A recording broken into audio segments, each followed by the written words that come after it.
Hi, today we start with a simple recipe to make your own bone broth, just bones and water in the Instant Pot. One advantage of using the Instant Pot is that you're using higher temperatures to extract the vitamin A and K from the bone marrow, and you're extracting minerals from the bone. Also, if you find a collagenous source, you get a lot of collagen, as you can see by the gelling, and that helps for your intake of glycine and other amino acids that sometimes you don't get in regular muscle meat. Hi, today we're going to make bone broth with the Instant Pot. Today I went to the Asian market and found some hind shank bones. This is about 2.5 pounds. And another thing I found interesting and never tried before is beef feet. And this is a 1.75 pounds. I'm gonna rinse the bones off and just put them in the Instant Pot with water and cook on high pressure. All right, here are the bones that I rinsed. What I thought was bone dust was actually frost from the bones being frozen, but here you could see the bone, the marrow in the center. One reason I bought the pig's feet or the beef foot is the tendons and the collagen that would add to the broth. So this is quite a bit of bones for the Instant Pot, so I could have probably gotten by with just the beef foot itself, but I'm just throw it in and add water and cook it.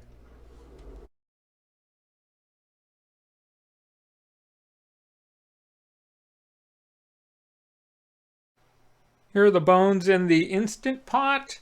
I filled it up to the max line, which is about 10 and a half, almost 11 cups of water. Typically, bone broth recipes I've seen online call for a gallon of water, but it's okay. I think this is going to be a more concentrated version. Also, using a pressure cooker, you'll cook the bones more higher at a higher temperature, so you'll extract more of the nutrients and collagen out of the bones.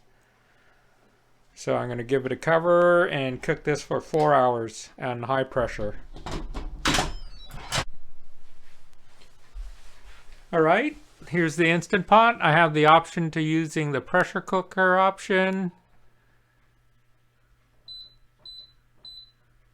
but I'm going to use the broth option and go to more, so it's set to 4 hours high pressure, and it should kick on automatically in a second. And be back in 4 hours.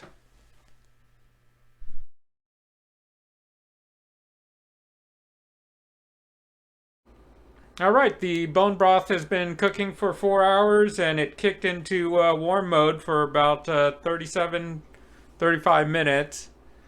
And now I'm just going to release the pressure and take a look at the results. Relieving the pressure. One of the objectives of bone broth is try to extract all the nutrients from the broth as much as possible, from the bones as much as possible. It looks like it's a little bubbling there. Turn it off.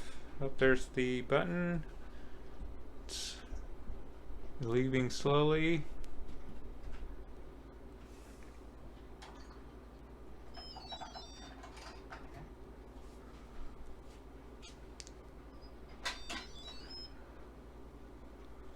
Ooh, frothy.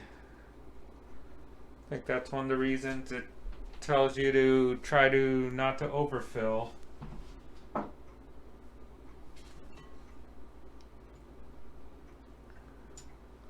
So, other than the froth, there appears to be a lot of fat on top. So I'll skim that off, put it in my discard bowl. Take a look at the bones. Looks like a lot of the marrow has cooked out. It looks like the pig's foot is, well, the tendons have melted. So I'll just fish this stuff out and call it done. Whoops.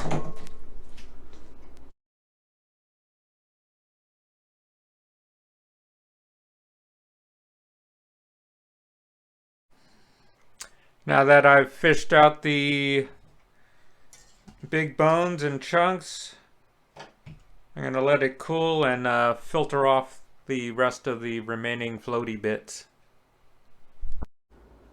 Alright, I had to improvise something to strain the broth. I don't have any filters large enough, so I just used a couple layers of paper towel on my plastic colander, and it fits over this bowl or this pot, and I'll just ladle it little by little to see how it works.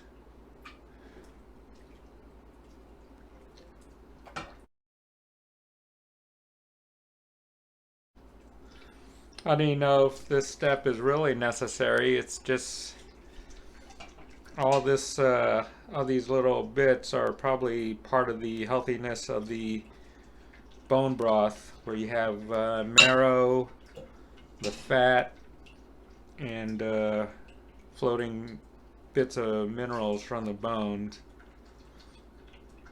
Maybe that's just a preference to have kind of eliminate the floaty bits.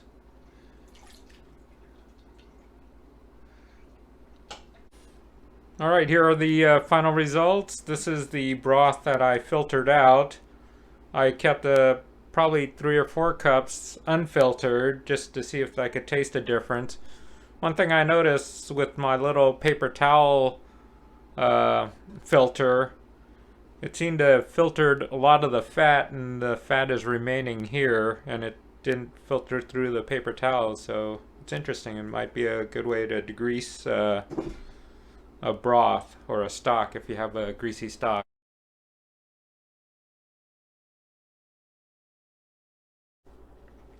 Alright, here's the finished bone broth that's been in the refrigerator overnight. Defatting the broth is pretty easy. Usually the fat rises to the top and it solidifies, and you just peel it back and toss it if you'd like. And what you're left with is a gelatinous stock.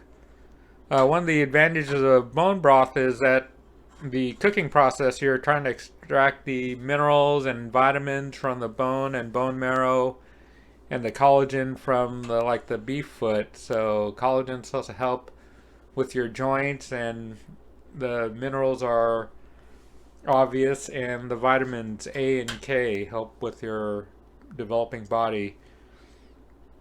Also, one advantage of bone broth is it's supposed to be help reduce inflammation and soothe intestinal issues. So you could use this as a base for stock, but as a elixir, just salt to your taste, and I'll give it a shot. Here I'm using just Himalayan sea salt to get extra minerals from the salt, as well as a little saltiness.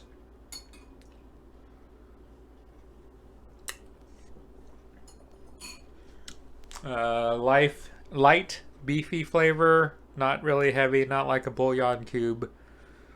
So you could use it in any type of dish as a stock, or drink it as your own. Thanks for watching.